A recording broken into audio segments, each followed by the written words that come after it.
नमस्कार। ब्रेक के बाद खबरों में एक बार फिर से आपका स्वागत है। मैं हूं हेमलता और खबरों की शुरुआत करते हैं राजधानी रांची से। झारखंड सरकार के मंत्री आलमगीर आलम के ओएसडी संजीव लाल और उनके नौकर के ठिकानों पर छापेमारी के दूसरे दिन भी ईडी की कार्रवाई जारी रही। मंगलवार को ईडी की टीम ने 5 नए ठिकानों पर छापेमारी की। गौरतलब है कि सोमवार को ईडी ने छापेमारी कर लगभग 35 करोड़ रुपए बरामद किए थे। इस मामले में मंत्री आलमगीर आलम के ओएसडी संजीव लाल और उसके नौकर को गिरफ्तार किया गया है। इधर मंगलवार की सुबह करीब 5 बजे से ईडी ने 5 नए ठिकानों पर एक साथ रेड शुरू की। अब तक मिली जानकारी के अनुसार रांची के सिंह मोड़ के पास रहने वाले एक बिल्डर के साथ साथ रांची के रातू और आईटीआई बस स्टैंड के पास रहने वाले 2 बिल्डरों के यहां रेड की गई है। ठेकेदार राजीव कुमार सिंह के पास से 1.5 करोड़ रुपए बरामद किए जाने की सूचना है। बताया जा रहा है कि उसके माध्यम से 10 करोड़ रुपए से अधिक की नकदी का लेन देन हुआ है। इधर कांग्रेस के पूर्व राष्ट्रीय अध्यक्ष राहुल गांधी ने मंगलवार को चाईबासा में चुनावी रैली को संबोधित करते हुए कहा कि देश में जल जंगल जमीन पर पहला अधिकार आदिवासियों का है। भाजपा आदिवासियों से ये अधिकार लेना चाहती है, लेकिन हमारा संकल्प है कि हम उन्हें ये अधिकार दिलाकर रहेंगे। चुनाव के ऐलान के बाद पहली बार झारखंड आए राहुल गांधी ने चाईबासा में उसी टाटा कॉलेज मैदान में सभा को संबोधित किया, जहां पीएम नरेंद्र मोदी ने बीते 3 मई को रैली की थी। उन्होंने सिंहभूम सीट से झामुमो के प्रत्याशी जोबा मांझी के लिए वोट मांगे। राहुल गांधी ने सभा में भारतीय संविधान की पुस्तक दिखाते हुए कहा कि भाजपा इसे फाड़कर फेंकना चाहती है।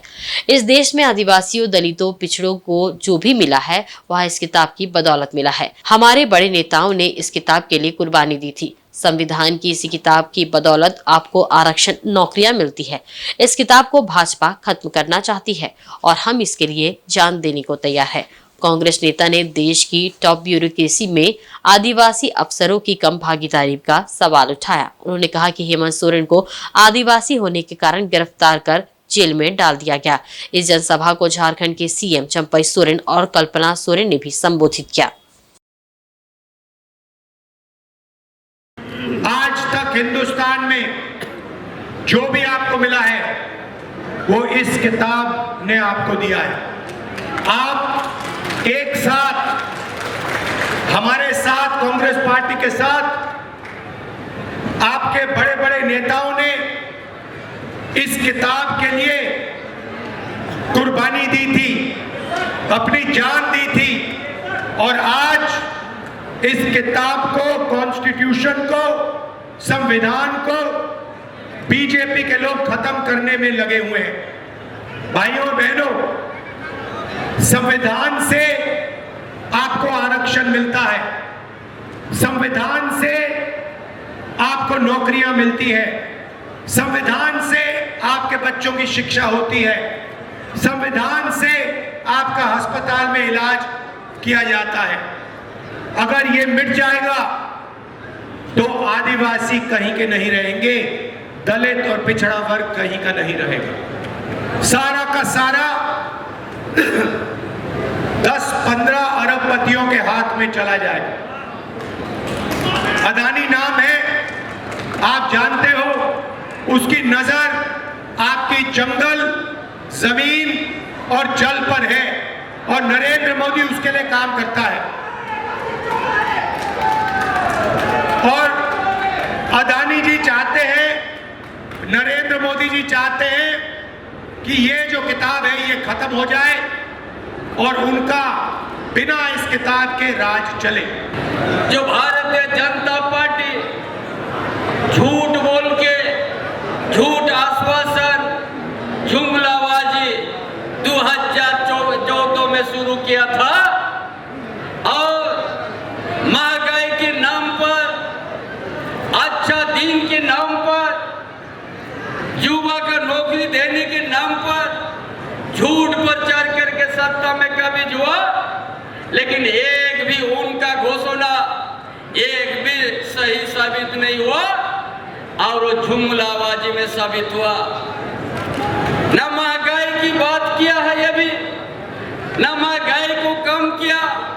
जो सिलेंडर लेके पूरा देश में घूमता था तत्कालीन सरकार, जो हमारे मनमोहन सिंह के नेतृत्व में था, उस समय सिर्फ 400 सिलेंडर का दाम था, लेकिन जब सत्ता में आने के बाद ये 400 जगह 1100-1200 हो गया है। कभी महंगाई का भारतीय जनता पार्टी नहीं बात किया है। अपने यहाँ पे 13 तारीख को चुनाव होने वाला है, मतदान होने वाला है। आपकी इस उंगली में वो स्याही की दाग होनी चाहिए, वो परिमाण होगा कि आप एक सच्चे झारखंडी हैं और आपने झारखंड हित के लिए, झारखंड के लोगों के लिए, झारखंड के मुख्यमंत्री के लिए, इंडिया गठबंधन के लिए आपने प्रखर होकर के अपना वोट दिया है। करेंगे कि नहीं करेंगे? मेरी महिलाएं दीदी खास करके बताइए, बहनें करेंगे कि नहीं करेंगे? दोनों हाथ उठा करके बताइए कि वोट डाले घर से निकलेंगे कि नहीं निकलेंगे? इस जोश से, इस आभार से मुझे बहुत ज्यादा आत्मविश्वास भी बढ़ रहा है। और कल आप लोगों ने देखा भी होगा कि नेमरा में गई थी, हमारे आदरणीय बड़े पिताजी का श्राद्ध कर्म था। हेमंत जी का नया रूप तो आप लोगों ने देख ही लिया होगा। हेमंत जी का नया रूप आपने देखा? तो आप मुझे ये बताइए कि इस नए रूप को ताकत देने के लिए झारखंड की जनता पूरी तरह से, हम आश्वस्त हैं कि झारखंड के सारे लोग इंडिया गठबंधन के हमारे प्रत्याशी जोबा मांझी जी को बहुमत के साथ जिताने का संकल्प लेंगे कि नहीं लेंगे? वहीं राजधानी रांची से संजय सेठ के कार्यालय में मुस्लिम समुदाय के कई लोगों ने मंगलवार को भारतीय जनता पार्टी की सदस्यता ग्रहण की। हाई कोर्ट के अधिवक्ता मोहम्मद अनवर के नेतृत्व में सभी भाजपा में शामिल हुए। नए सदस्यों को रांची के विधायक सीपी सिंह ने पार्टी का पट्टा उठाकर सदस्यता दिलाई। मौके पर सीपी सिंह ने कहा कि देश की आजादी के बाद से अब तक कांग्रेस ने अल्पसंख्यक समुदाय को बरगलाने का काम किया है। कांग्रेस ने झूठा डर दिखाकर इन्हें अब तक भाजपा से दूर रखा, लेकिन भाजपा की सरकार बिना भेदभाव के सभी वर्गों का विकास करती है। ये अब लोगों को समझ आ चुका है। भाजपा में शामिल होने के बाद मोहम्मद अनवर ने मीडिया से बात करते हुए कहा कि भाजपा ही सही मायनों में अल्पसंख्यकों का विकास कर सकती है।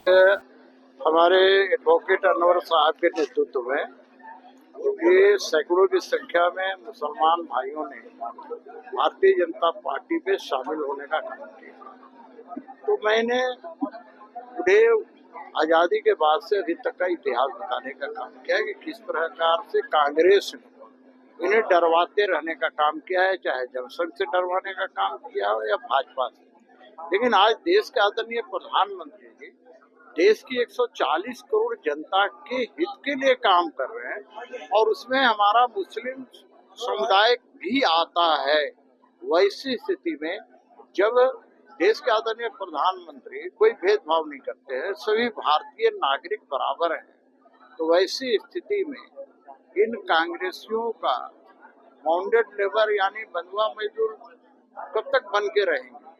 हमने आग्रह किया है कि भाई भारतीय जनता पार्टी कोई भेदभाव नहीं करती है। ये कांग्रेस के लोग हिंदू मुस्लिम करके और डरवाते रहते हैं हमारे मुस्लिम भाइयों को। तो आप निफिक्र होकर भारतीय जनता पार्टी को वोट कीजिए और फिर राष्ट्र बढ़ाने में अपनी भूमिका भी दिखाइए। अल्पसंख्यक समुदाय से लोग भाजपा में शरीक होने के लिए, शामिल होने के लिए इसके पीछे 2-3 बहुत बड़ी कारण, ठीक है। एक तो इस कम्युनिटी के दिमाग में ये बैठा दिया गया है कि बीजेपी है तो आप नहीं, ठीक है।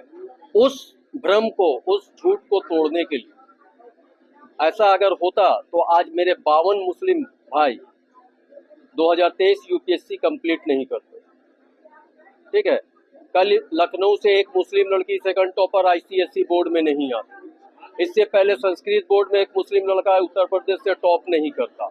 आप पूरे हिंदुस्तान में उठा के देख लीजिए, अगर आपके अंदर वो टैलेंट है तो हमको नहीं लगता कि आपका धर्म देख के आपको स्थान मिलेगा।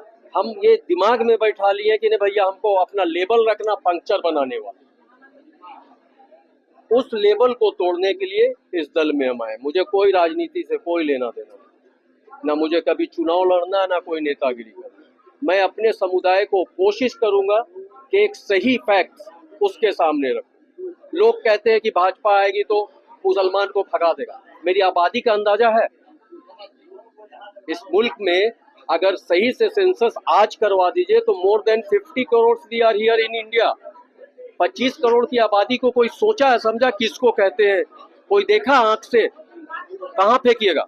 इधर रांची लोकसभा क्षेत्र से भाजपा प्रत्याशी सह निवर्तमान सांसद संजय सेठ ने मंगलवार को सरायकेला खरसुआ जिला के ईचागढ़ क्षेत्र का दौरा किया। उन्होंने मतदाताओं से उनके पक्ष में वोट देने की अपील की। सांसद संजय सेठ ने नवाडी गांव से अपना चुनाव प्रचार का श्री गणेश किया। उन्होंने अपने कार्यकर्ताओं के साथ रुगड़ी, आक्सिया, टीकर, कुंद्रीलोंग, घाटशिला, पुरांडी, बांदू सहित दर्जनों गांव में अपना चुनाव प्रचार कर लोगों से अपने पक्ष में मतदान करने की अपील की। वहीं ग्रामीणों ने सांसद को सिंचाई की सुविधा उपलब्ध कराने की मांग की। ग्रामीणों ने सांसद के समक्ष गाँव की समस्याओं की झड़ी लगा दी।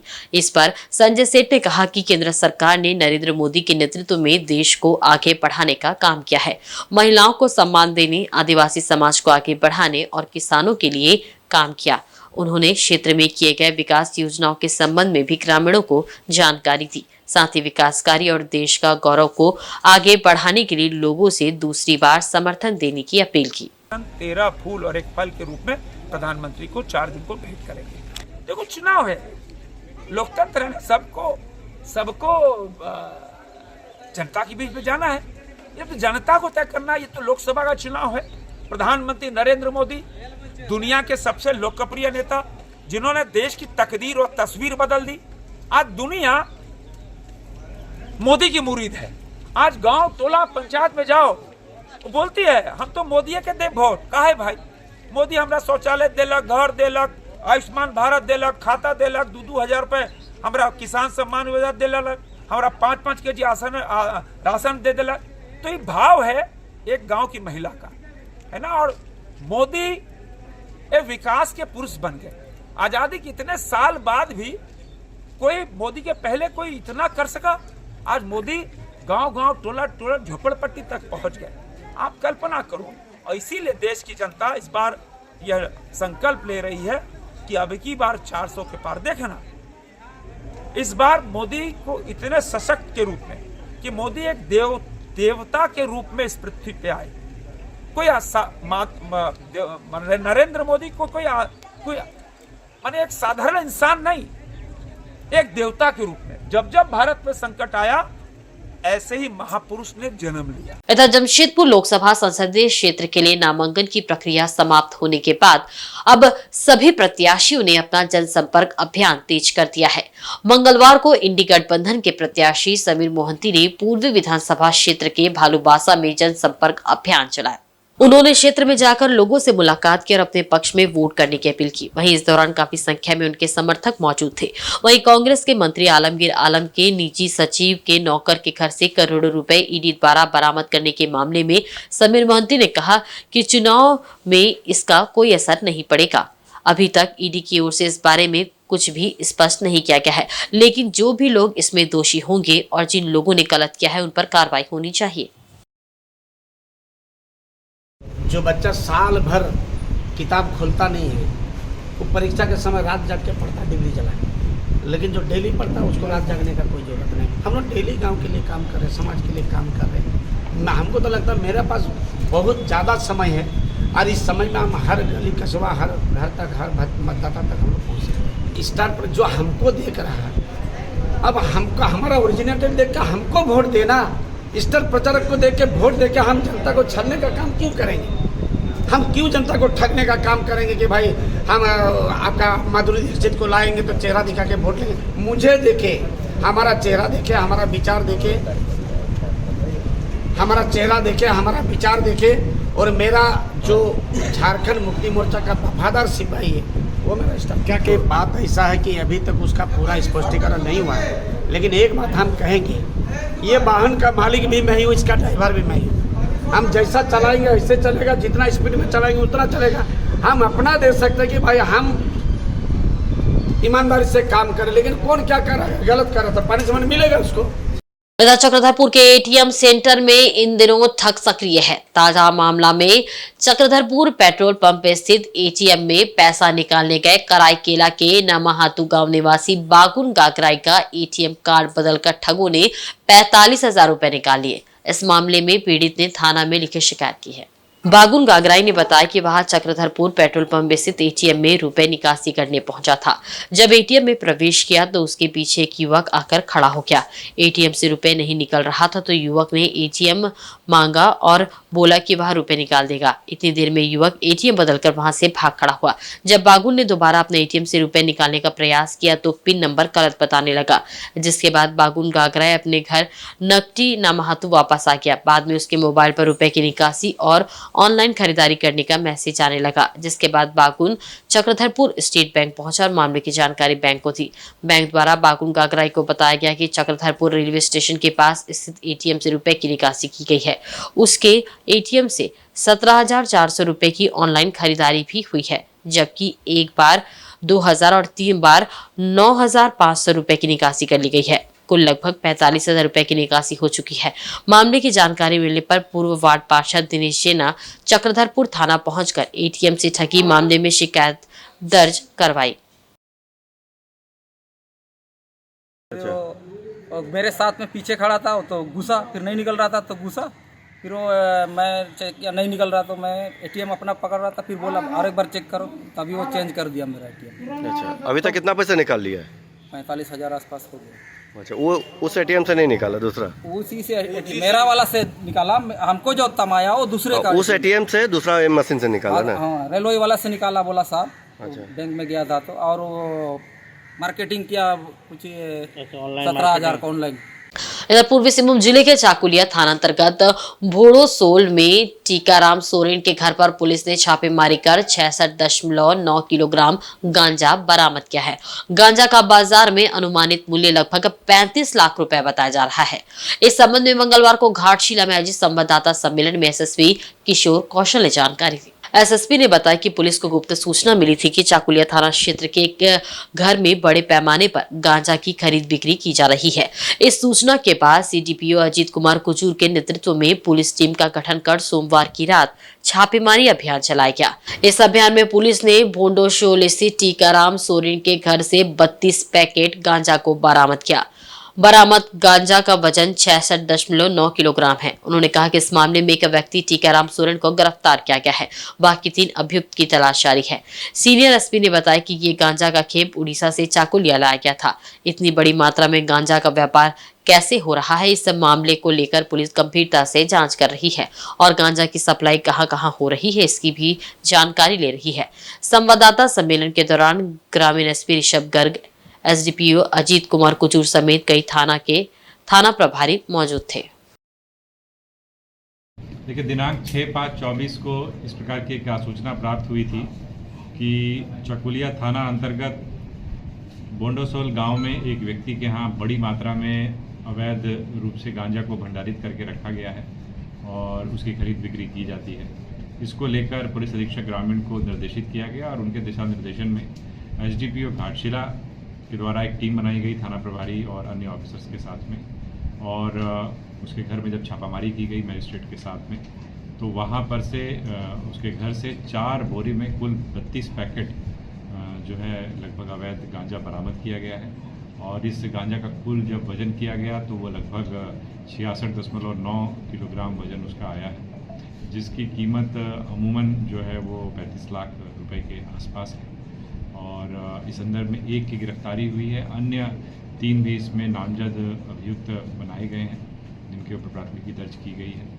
और जो भी इनके बैकवर्ड लिंकेजेस हैं, कहने का मतलब है कि जहाँ से इसको लाया जा रहा था, जो हम लोग को प्रथम दृष्टया जो अभी तक जानकारी प्राप्त हुई है, जो पूछताछ से जो बात सामने आई है, उड़ीसा से ये माल लाया गया था और इसको खपाने की कोशिश थी ग्रामीण क्षेत्र में, और शहरी क्षेत्र में भी इसकी आपूर्ति की जानी थी। तो इस संदर्भ में और ज़्यादा अभी तफ्तीश चल रही है और पुलिस अधीक्षक ग्रामीण के अध्यक्षता में एक टीम का भी गठन किया गया है, स्पेशल टीम का, जो इस चीज़ को डीपली इन्वेस्टिगेट करेगी।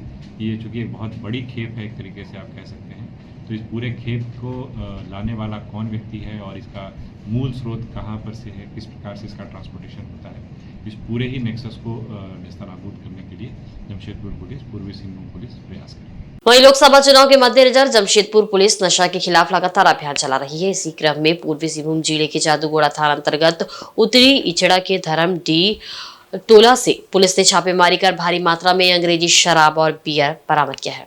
बरामद शराब का मूल्य लगभग 1 लाख रुपए है। इस मामले में पुलिस ने एक महिला पावनी उरांव को भी गिरफ्तार किया है। उक्त आशय की जानकारी मंगलवार को संवाददाता सम्मेलन के दौरान सीनियर एसपी कौशल किशोर ने घाटशिला में दी। उन्होंने कहा कि पुलिस को गुप्त सूचना मिली थी कि जादूगोड़ा थाना क्षेत्र के धर्मडी टोला स्थित एक घर में बड़े पैमाने पर अवैध शराब की खरीद बिक्री की जा रही है। इसके बाद मुसाबरी डीएसपी संदीप भगत के नेतृत्व में पुलिस टीम ने उक्त घर में छापेमारी की, जिसमें 184 पीस केन बियर तथा 224 पीस शराब की बोतल एवं 8 लीटर अवैध महुआ बरामद किया गया। एसएसपी ने बताया कि अभी ये कहना मुश्किल है कि पकड़े गए शराब असली है या नकली। इस मामले को लेकर पुलिस उत्पाद विभाग से लगातार संपर्क बनाए हुए हैं। हालांकि सूत्र बताते हैं कि बरामद 184 बियर और कुछ शराब की बोतल भी नकली है। छापेमारी दल में थाना प्रभारी अभिषेक कुमार, सत्यनारायण कुमार, महिला उर्मिला देवी, हवलदार सुधांशु कुमार महतो एवं सशस्त्र बल के जवान मौजूद थे। चुनाव को लेकर खास तौर पर शराब के विरुद्ध में, अवैध शराब के विरुद्ध में निरंतर सभी थाना क्षेत्रों में जिले के अभियान चलाया जा रहा है। इसी क्रम में एक सूचना प्राप्त हुई थी कि जादूगोड़ा थाना अंतर्गत इचरा टोला धरमडी में इसी प्रकार से एक घर से जो है अवैध शराब की बिक्री की जा रही है, जिसको लेकर के डीएसपी के नेतृत्व में एक टीम का गठन किया गया, जिसको कि पुलिस अधीक्षक ग्रामीण जिसकी लगातार मॉनिटरिंग कर रहे थे। और जब छापेमारी की गई तो छापेमारी करने से एक घर से लगभग 184 पीस जो है वो बियर की कैन और 224 बॉटल्स और डिफरेंट ब्रांड्स की जो है शराब वहाँ से बरामद हुई है। कुल मिलाकर के तकरीबन जो है वो 500 बॉटल्स आप कह सकते हैं कि वहाँ से बरामद हुई है। और इसके अलावा कुछ मात्रा में जो है देसी जो है वो महुआ भी वहाँ से बरामद हुआ है, जिसका मूल्य तकरीबन 1 लाख रुपए से अधिक है। और कंटिन्यूअस जो है इस प्रकार का एक ड्राइव पूरे जिले में चलाया जा रहा है और ये अभियान अभी लगातार जारी है। वहीं पश्चिमी सिंहभूम जिले के गोइलकेरा थाना अंतर्गत कुमड़ी गांव में सोमवार की शाम ठनका गिरने से एक व्यक्ति की मौत हो गई, जबकि 5 लोग झुलस गए। इनमें से 2 लोगों की हालत गंभीर बनी हुई है। घायलों का इलाज सामुदायिक स्वास्थ्य केंद्र में चल रहा है। सभी लोग कुमड़ी में आयोजित मुर्गा पाड़ा में मौजूद थे। शाम करीब 4:45 बजे अचानक मौसम खराब होते ही वज्रपात हुआ, जिससे मुर्गा पाड़ा में मौजूद साल मोहन की मौके पर ही मौत हो गई। वहीं 5 लोग आसमानी बिजली की चपेट में आकर बेहोश होकर गिर गए। मृतक साल मोहन सिमडेगा जिले के बानो प्रखंड अंतर्गत जोड़ोड़ा गांव का निवासी था। जानकारी के अनुसार पंडित रघुनाथ मुर्मू की जयंती के उपलक्ष्य में कुमड़ी गांव में मेला लगा था, वहीं मुर्गा पाड़ा भी चल रहा था। पाड़ा की भीड़ में अचानक वज्रपात हो गया।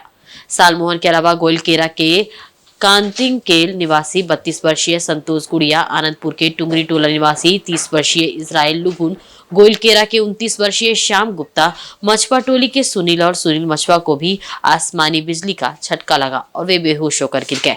सभी 20 मिनट तक बेहोशी की हालत पर वहीं पड़े रहे।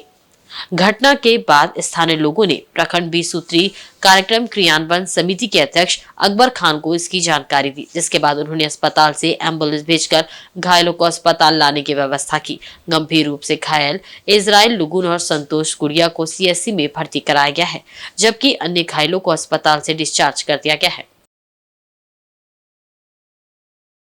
और इधर सरायकेला थाना क्षेत्र अंतर्गत जामपड़ा गुड़ा में 21 वर्षीय विवाहिता ने फांसी लगाकर आत्महत्या कर ली।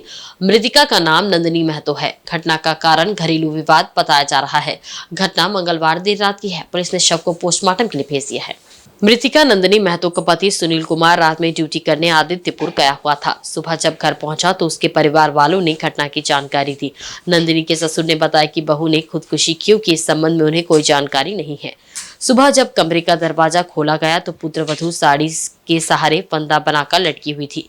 घटना की सूचना मिलते ही पुलिस मंगलवार सुबह गांव पहुंची, परंतु मायके पक्ष के नहीं पहुंच पाने के कारण शव को फंदे से नहीं उतारा गया। बाद में दोपहर 1 बजे शव को पोस्टमार्टम के लिए सदर अस्पताल लाया गया। बताया जा रहा है कि सुनील महतो और सिंहपुर गाँव की नंदिनी ने वर्ष 2021 में प्रेम विवाह किया था। वहीं पूर्वी सिंहभूम जिले के मुसाबन स्थित यदुनाथ बास्के डिग्री कॉलेज में बुधवार को रविंद्रनाथ टैगोर की जयंती धूमधाम से मनाई जाएगी। इसकी तैयारी को लेकर मंगलवार को कॉलेज परिसर में श्रमदान कर साफ सफाई की गई। बुधवार को रविंद्रनाथ टैगोर की जन्म जयंती है। इस मौके पर मुसाबन स्थित यदुनाथ बास्के डिग्री कॉलेज में विभिन्न कार्यक्रमों का आयोजन हुआ। श्रद्धांजलि कार्यक्रम को लेकर छात्रों ने कॉलेज परिसर में सफाई अभियान चलाया। छात्र एवं संघ के सदस्यों ने कूड़े कचरे की सफाई की एवं रविंद्रनाथ टैगोर की मूर्ति को रंग किया। जयंती के उपलक्ष्य में साहित्य संस्कृति संघ द्वारा माल्यार्पण कार्यक्रम रखा गया है, जिसमें संघ के सदस्य व छात्र छात्राएं उपस्थित रहेंगे। है क्योंकि पता हम लोगों को कल यानी रविंद्रनाथ टैगोर जी का जयंती है, उनके उपलक्ष्य में हम लोग आज यानी यहाँ के जो जितने भी कचरा या फिर जितने भी उस तरह के गार्बेज वगैरह है, सारी चीज़ों की सफाई चल रही है, ताकि कल यानी रविंद्रनाथ टैगोर जी के जयंती पर सारा शुभारंभ सारा काम सब अच्छे तरीके से मनाया जाए और इसमें से किसी तरह की भी साधारण पब्लिक को कोई समस्या ना हो। इस वजह से आज काम जोरों शोरों से चल रही है। वहीं सरायकेला जिला के आदित्यपुर निवासी वरिष्ठ कांग्रेसी नेता और पूर्व सांसद प्रतिनिधि जगदीश नारायण चौबे के इकलौते पुत्र का असामयिक निधन हो जाने से क्षेत्र में शोक की लहर है। मंगलवार को भाजपा प्रत्याशी गीता कोड़ा जगदीश नारायण के आवास पहुंची और परिजनों को सांत्वना दी। मालूम हो कि 4 दिनों पूर्व वरिष्ठ कांग्रेसी नेता जगदीश नारायण चौबे के इकलौते पुत्र दिव्यांशु कात्यायन ने बड़ोदरा में फांसी लगाकर आत्महत्या कर ली थी। इस घटना के बाद से आदित्यपुर रोड नंबर 7 में रहने वाले लोग व परिजन शोक में डूबे हुए हैं। इधर भाजपा प्रत्याशी गीता कोड़ा मृतक के परिजनों से मिली और ढांढस बंधाया। उन्होंने कांग्रेस नेता जगदीश नारायण चौबे समेत परिजनों से मिलकर इस दुख की घड़ी में साथ खड़े रहने की बात कही। मौके पर बड़ी संख्या में भाजपा के कार्यकर्ता मौजूद थे। और जमशेदपुर के बिष्टुपुर रामदास भट्टा गुरुद्वारा साहिब की ओर से गुरु अर्जुन देव जी महाराज के शहादत दिवस को समर्पित 40 दिवसीय शिविर का आयोजन किया गया है। इस दौरान राहगीरों और आम लोगों के बीच शरबत का वितरण किया जा रहा है। बीते 2 मई से लगा ये शिविर आगामी 10 जून तक चलेगा। गुरुद्वारा साहिब रामदास भट्टा के प्रधान बलबीर सिंह बल्ली के नेतृत्व में ये आयोजन किया गया है। उन्होंने बताया कि शिविर के अंतिम दिन लोगों के बीच ठंडा मीठा पानी के साथ चने के प्रसाद का भी वितरण किया जाएगा। इस बीच शिविर में राहगीरों एवं आम लोगों की भीड़ जुट रही है। इसमें बच्चे, बड़े और बुजुर्ग भी शामिल हैं, जो शिविर में पहुंचकर ठंडा मीठा पानी का सेवन कर रहे हैं। इस शिविर को सफल बनाने में गुरुद्वारा साहिब रामदास भट्टा के प्रधान बलबीर सिंह बल्ली के अलावा गुरु शरण सिंह, सतनाम सिंह समेत अन्य लोग सक्रिय भूमिका निभा रहे हैं। महाराज जी का शहीदी दिवस आ रहा है, अब शहीदी दिहाड़ा हम लोग बोलते हैं उसको 10 जून को। तो 40 दिन पहले से हम लोग इसको शरबत बनानी बात संगत के रूप में बताया जा रहा है।